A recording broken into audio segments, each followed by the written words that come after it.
দূরের যে বড় পাহাড়টি আপনারা দেখতে পাচ্ছেন, এই সেই পাহাড় যেখান থেকে বড় বড় পাথর ফেলে রাসূলুল্লাহ সাল্লাল্লাহু আলাইহি ওয়াসাল্লামকে হত্যা করতে চেয়েছিল কাফেররা।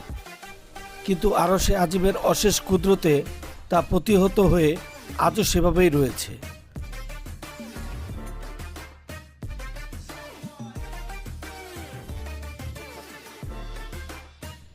এটি সেই আগুর বাগান যেখানে রাসূলুল্লাহ সাল্লাল্লাহু আলাইহি ওয়াসাল্লামকে তায়েফের কাফেরেরা মেরে রক্তাক্ত করেছিল। এই আগুর বাগানে তায়েফে উৎপাদিত বিভিন্ন প্রকার ফলের পসরা নিয়ে দোকানিরা বসেছে। প্রতিটা সাজানো বাটি তারা খামসা রিয়াল করে বিক্রি করছে, অর্থাৎ প্রতিটা 5 রিয়াল করে তারা বিক্রি করছে। আমি যখন ঘুরে ঘুরে বিভিন্ন দোকানিদের সাজানো পসরাগুলো ভিডিও করছিলাম, তখন পাকিস্তানি একজন বিক্রেতা আমাকে একটি 3 ফল খেতে দিল।